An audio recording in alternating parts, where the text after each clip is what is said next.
சாய்ராம் சாய்பாபாவின் சரித்திரம் சாய் குடும்ப உறவுகளுக்கு பேரன்புகளுடன் நீங்கள் எல்லாருமே நம்ம சேனலுக்கு ரொம்ப நல்லா ஆதரவு கொடுக்குறீங்க. ரொம்ப ரொம்ப நன்றி. இதே மாதிரி தொடர்ந்து உங்கள் சப்போர்ட் கொடுங்க. கண்டிப்பாக இந்த வீடியோவுக்கு ஒரு லைக் பண்ணிடுங்க.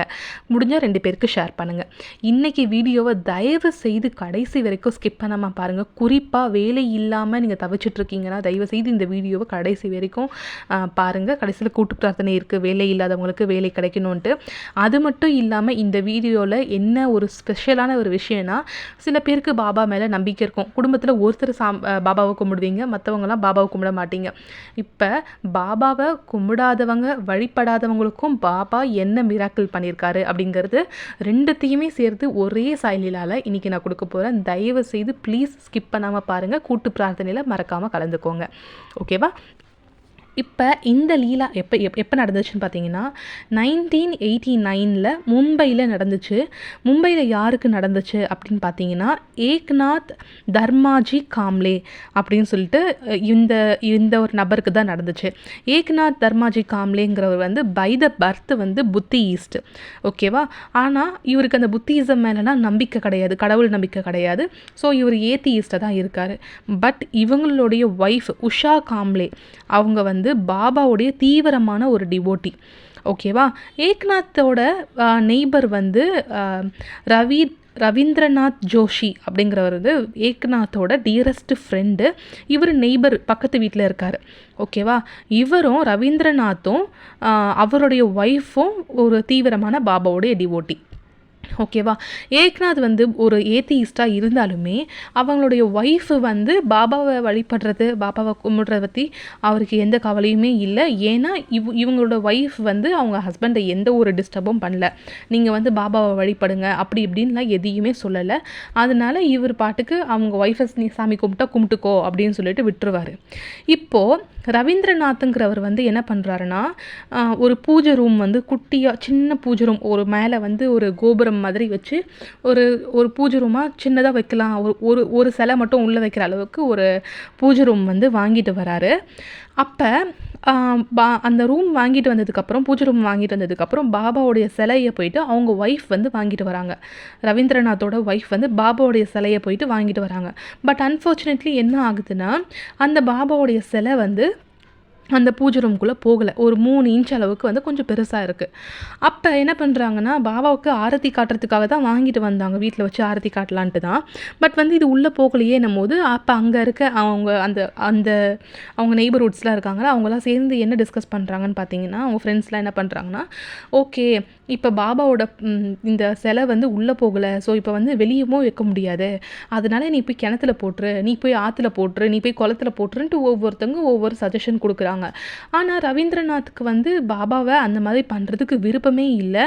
பாபாவை ஆரத்தி எடுக்கிறதுக்காக வழிபடுறதுக்காக வாங்கிட்டு இப்படி பண்ணணுமா அப்படின்னு சொல்லிட்டு அவருக்கு தோண ஆரம்பிச்சிடும். அப்போ அந்த குரூப்பில் ஏக்நாத்தோட ஒய்ஃப் உஷா காம்லே இருக்காங்கள்ல, அவங்களும் இருக்காங்க.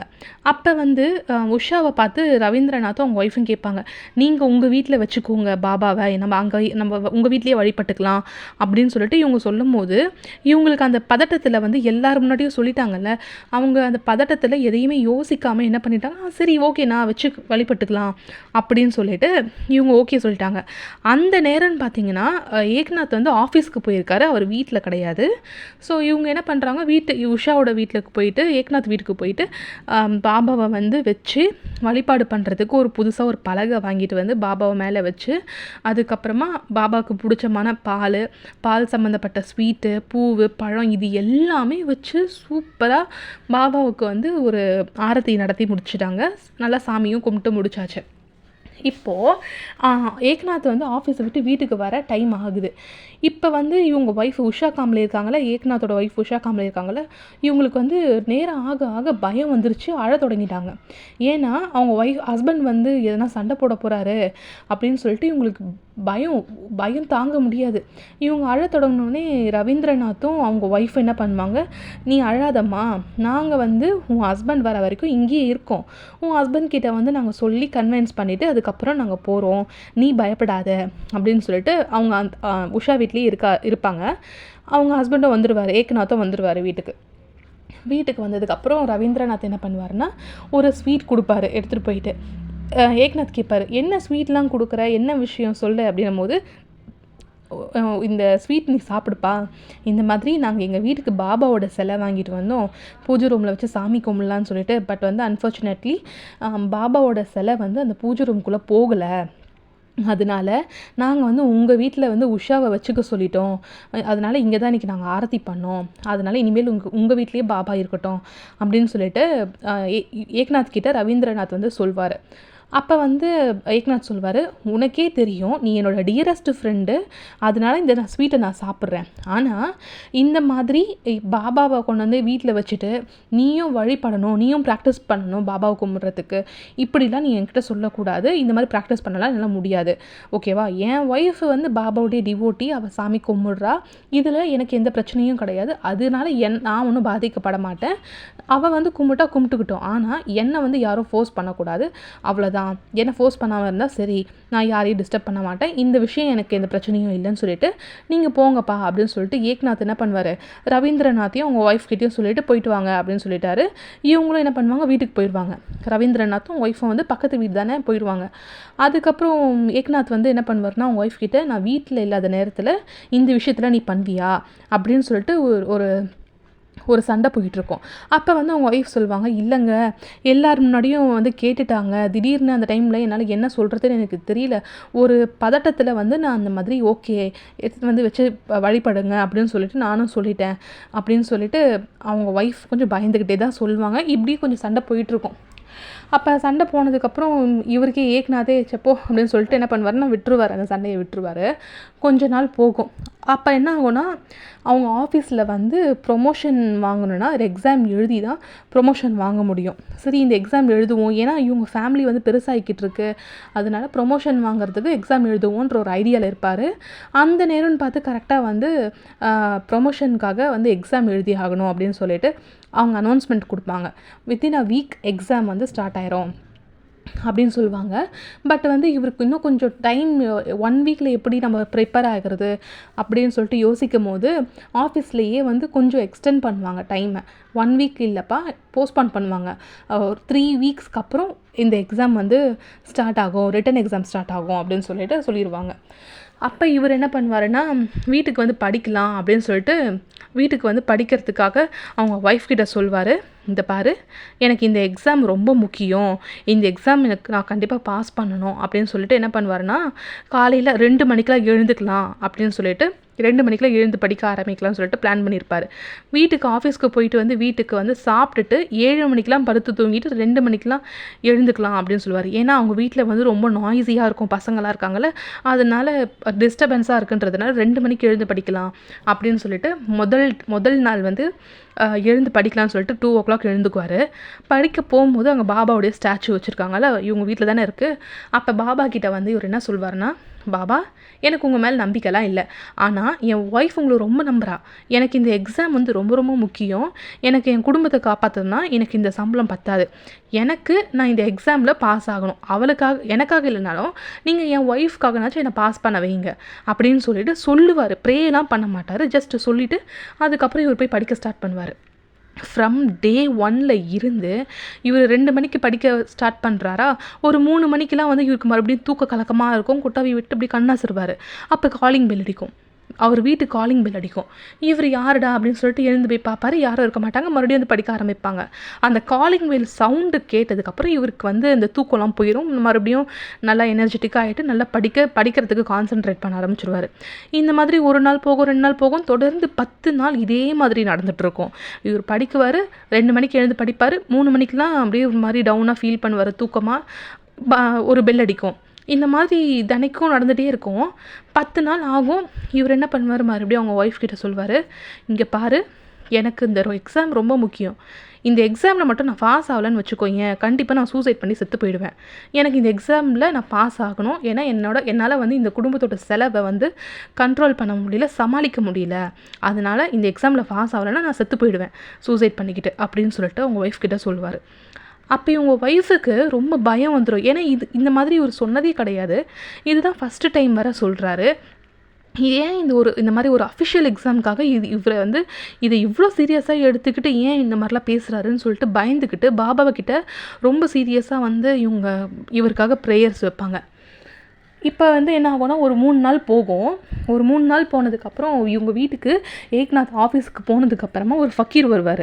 ஒரு ஃபக்கீர் வந்துட்டு கதவு தட்டுவார். அம்மா வீட்டில் யாருனா இருக்கீங்களா அப்படின்னு கேட்கும்போது இவங்க ஃபக்கீர் தானே, சரி ஓகே நம்ம வந்து தட்சணை கொடுப்போம்னு சொல்லிட்டு காசு கொண்டு வந்து ஒரு 5 ரூபா கொடுப்பாங்க. அப்போ வந்து அவர் இல்லை எனக்கு வேணாம் அப்படின்னு சொல்லுவார்.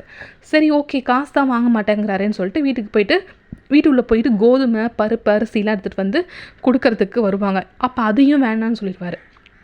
சரி என்ன அப்படின்னு கேட்கும்போது, நான் உன்னோட தட்சணை வாங்குறதுக்கு வரலம்மா, உங்கள் ஹஸ்பண்ட் வந்து எக்ஸாமுக்கு படிக்கிறாருல்ல, அவர் ஏன் அவ்வளோ பயப்படுறாரு, அவரெல்லாம் பயப்பட வேணான்னு சொல்லு, கண்டிப்பாக அவர் எக்ஸாமில் பாஸ் பண்ணிடுவார் அப்படின்னு சொல்லிட்டு இவர் கிளம்பிடுவார். அப்போ இவங்க ஒய்ஃபுக்கு வந்து தோணும், இவருக்கு எப்படி தெரியும் நம்ம ஹஸ்பண்ட் எக்ஸாமுக்காக படிக்கிறாரு அப்படின்னு சொல்லிட்டு இவங்க ஒய்ஃப் வந்து யோசிப்பாங்க. அப்போ தான் வந்து மறுபடியும் அவங்க ஹஸ்பண்ட் ஆஃபீஸ் விட்டு வீட்டுக்கு வருவார்.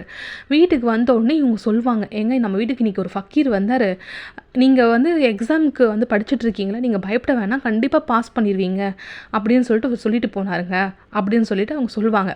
அதுக்கு ஏக்நாத் என்ன சொல்வார், நீ ஃபக்கீர் சொல்கிறதெல்லாம் நம்பு, நான் சொல்கிறதெல்லாம் நம்பாது சரியா, நீ நம்பலையோ இதுதான் உண்மை, எக்ஸாம் நான் பாஸ் பண்ணலைன்னா செத்து போயிடுவேன் அப்படின்னு சொல்லிட்டு சீரியஸாக சொல்லிட்டு போயிடுவார். இவங்களுக்கு இன்னும் பயம் வந்துடும், இன்னும் சீரியஸாக பாபா கிட்டே போய் ப்ரேயர் பண்ண ஸ்டார்ட் பண்ணிடுவாங்க சரியா. அதுக்கப்புறம் என்ன ஆகும்னா எக்ஸாமும் அந்த 15th டே 3 வீக்ஸ் ஆகுதா, அந்த டைமில் வந்து ரிட்டன் எக்ஸாம் வந்து எழுதி முடிச்சுட்டு வந்துடுவார். எழுதி முடிச்சுட்டு அடுத்தது ஓரல் எக்ஸாம் ஸ்டார்ட் ஆகும்போது மறுபடியும் என்ன பண்ணுவார்னா ஒரு 2 o'clock எழுந்து படிக்க ஆரம்பிப்பார். மறுபடியும் வந்து காலிங் பெல் அடிக்கும். ஒரு 3 மணிக்கெலாம் இவர் தூக்கமாக இருக்கும்போது காலிங் பெல் அடிக்கும். காலிங் பெல் அடித்தோடனே திறந்து பார்ப்பார், யாரும் இருக்க மாட்டாங்க. இவருக்கு ஒரே டென்ஷனாக போயிடும், யாரா இது 3 மணிக்கு வந்து பெல் அடிக்கிறாருன்னு சொல்லிட்டு காலையில் விடியாததுமே எழுந்து போயிட்டு பக்கத்து வீட்டில் இருக்கவங்க எல்லாரையுமே கூப்பிட்டு வச்சு கேட்பார், யாருங்க வந்து பெல் அடிக்கிறீங்க டெய்லியும் 3 மணிக்கெலாம் யாருங்க பெல் அடிக்கிறீங்க அப்படின்னு சொல்லிட்டு கூப்பிட்டு வச்சு கேட்பார். அங்கே இருக்கவங்களாம் சொல்லுவாங்க, ஏப்பா ஏன்னா எங்களுக்கு வேலை இல்லைன்னு நினச்சியா, தினைக்கும் 3 மணிக்கெலாம் உங்கள் வீட்டு வாசலில் வந்து எங்களுக்கு பெல் அடிக்கிறது தான் எங்களுக்கு வேலையா, இதுவே பகல் டைமில் யாருனாச்சும் பெல் அடித்தாலும் பரவாயில்லை, நீ என்ன 3 மணிக்கு நைட் டைமில் வந்து பெல் அடிக்கிறாங்கன்னு சொல்கிறப்போ போய் வேலையை பார்ப்பா அப்படின்னு சொல்லிட்டு இவர் சொல்லி அனுப்பிடுவாங்க. இவருக்கு ஒரே ஒரு கன்ஃபியூஷனாகவே இருக்கும். இருந்தாலும் என்ன பண்ணுவார், அடுத்தது ஓரல் எக்ஸாம் ஆச்சே அதுக்கும் படிக்கலாம்னு சொல்லிட்டு மறுபடியும் படிக்க ஸ்டார்ட் பண்ணுவார். இந்த 1 வீக்கில் எக்ஸாம் வருதுல்ல, படிக்க ஸ்டார்ட் பண்ணுவார். மறுபடியும் வந்து 2 மணிக்கு படிக்க ஆரம்பித்தார்னா 3 மணிக்கெலாம் தூக்க கலக்கமாக இருக்கும். மறுபடியும் பெல் அடிப்பாங்க. உங்களுக்கு புரியுதாங்க, இங்கே வந்துட்டு பெல் அடிச்சுட்டு போகிறது பாபா. இவர் எப்போல்லாம் அந்த மாதிரி தூக்க கலக்கமாக இருக்கோ ஒரு கொட்டாவி விட்டாலே பாபா வந்து பெல் அடிச்சுட்டு போயிடுறாரு. ஏன்னா இவர் பாபா கிட்ட சொன்னார்ல, எனக்கு இந்த எக்ஸாம் ரொம்ப முக்கியம் அப்படின்னு சொல்லிட்டு. இன்னொன்று இவர் சீரியஸாகவே தான் சொல்லியிருக்காரு, நான் சூசைட் பண்ணிக்குவேன் அப்படின்னு சொல்லிட்டு. பாபாவுக்கு அவரோட சீரியஸ்னஸ் ரொம்ப நல்லா புரியுது.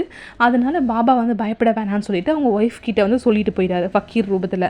ஓகேவா, இவரையும் வந்து தூங்க விடாமல் 2 மணிக்கு முடிச்சுட்டு படிக்கிறாருன்னா 3 மணிக்கெலாம் வந்து பெல் அடிச்சுட்டு போகிறாரு. ஓகேவா, இதே மாதிரி தொடர்ந்து நடந்துகிட்ருக்கு. அதுக்கப்புறம் ஓரல் எக்ஸாமும் அந்த ஃபஸ்ட் வீக் அந்த செகண்ட் வீக்கில் நடந்து முடியுது. அப்புறம் அந்த எக்ஸாம் எழுதி பாஸ் பண்ணிட்டாரு. டிபார்ட்மெண்டல் எக்ஸாமில் பேனலில் வந்து இவரோட நேம் வந்து வந்துருச்சு, ப்ரமோஷன் கிடச்சிருச்சு. இப்போ இவர் ரொம்ப சந்தோஷமாயிடுவார். அதுக்கப்புறம் அவங்க ஒய்ஃப் கிட்ட போய் சொல்லுவார், இங்கே பாரு, நான் பாபா கிட்ட ஒரு வார்த்தை தான் சொன்னேன், நான் வந்து பாபாவை வணங்க கூட இல்லை, என் ஒய்ஃப் வந்து உன்னை வணங்குறா, அதனால என் ஒய்ஃப்காகனாச்சு நீ வந்து என்னை பாஸ் பண்ண வை, எனக்கு இந்த எக்ஸாம் ரொம்ப முக்கியம் அப்படின்னு சொல்லிட்டு நான் படிக்க ஆரம்பித்தேன். ஆனால் எனக்கு புரியல பாரு, பாபா தான் வந்து தினைக்கும் எனக்கு பெல் அடித்து விட்டுருக்காரு நான் தூங்கக்கூடாதுன்னு சொல்லிட்டு. இது தெரியாமல் நான் பக்கத்து வீட்டுக்காரங்க கிட்டலாம் போயிட்டு வந்து கேட்டிருக்கேன் அப்படின்னு சொல்லிட்டு அவங்க ஹஸ்பண்ட் வந்து புரிஞ்சுக்குவார். அதுக்கப்புறம் சரி ஓகே நான் பாஸ் ஆகிட்டேன், இந்த சந்தோஷத்தை கொண்டாடுறதுக்காக நம்ம எல்லாமே ஷீரடிக்கு போயிட்டு வரலான்னு சொல்லிட்டு அவங்க ஃபேமிலியோட ஷீரடிக்கு போய் பாபாவை பார்த்துட்டு அதுக்கப்புறம் வருவாங்கங்க. இதுதான் பாபா. நீங்கள் நம்புனீங்கன்னா உங்களுக்கு வந்து முழுமையாக ஹெல்ப் பண்ணுவார். உங்கள் ஃபேமிலியில் யாருமே பாபாவை வணங்கலைனாலுமே பரவாயில்ல, நீங்கள் ஒருத்தர் உங்கள் ஃபேமிலியில் பாபாவை வணங்குறீங்களா, டிவோட்டடாக இருக்கீங்களா பாபா கிட்ட, நீங்கள் பாபா மேலே வச்சுருக்க நம்பிக்கைக்கு ஏற்ற மாதிரியே பாபா உங்கள் ஃபேமிலியில் இருக்கவங்கள கைவிடவே மாட்டார். அது 100% நீங்கள் நம்பலாம். ஸோ வேலைக்காக தேடிட்டு இருக்கவங்க, வேலை கிடைக்கணும்னு நினைக்கிறவங்க தயவு செய்து நம்பிக்கையை விட்டுறாதீங்க. உங்களுக்கான வேலை கண்டிப்பாக பாபா எங்கேயாச்சும் சூஸ் பண்ணி வச்சுருப்பாரு. உங்களுக்கானது உங்களை வந்து சேரும். ஓகேவா? ஸோ எனக்கு இந்த கதை கேட்கும்போது ரொம்ப எமோஷ்னலாக இருக்குது. ரொம்ப சந்தோஷமாகவும் இந்த கதை சொல்கிறதுக்கு ஹாப்பியாகவும் ஃபீல் பண்ணுறேன். ஸோ இப்போ வேலை இல்லாதவங்களுக்காக நம்ம வந்து பாபா கிட்ட கூட்டு பிரார்த்தனை வச்சுக்குவோம். ஸோ கலந்துக்கோங்க கூட்டு பிரார்த்தனையில். இதை தவிர்த்து உங்களுக்கு வேறு எதுனா பர்சனலாக உங்களுக்கு ப்ரேயர் இருந்ததுன்னா இந்த டைம்லேயே நீங்கள் வந்து கூட்டு பிரார்த்தனையில் கலந்துக்கோங்க. பாபா கிட்ட உங்களுடைய பிரார்த்தனைகளை சொல்லுங்கள். இப்போ நான் ஸ்லோகன் சொல்கிறேன். சதா நிம்ப விருக்ஷஸ்ய மூலாதிவாசாத் சுதாஸ்திராவினம் தித்தம பிரியம் தம் தரும் கல்பவிருக்ஷாதிகம் சாதயந்தம் நமாமீஸ்வரம் சத்குரும் சாய்நாதம். ஓம் சாய்ராம், ஜெய் சாய்ராம். ஜென்ம ஜென்மோ ஜென்மி ஸ்ரீச்சரண் ஸ்ரீ பாக்கிய சாய். நெக்ஸ்ட் வீக்கு இன்னொரு பாபாவுடைய வீடியோவோட நான் உங்களுக்கு வரேன். திங்கக்கிழமை கண்டிப்பாக சாய்பாபாவுடைய லீலையை கேளுங்க, மறக்காதீங்க. ஓம் சாய்ராம், ஜெய் சாய்ராம்.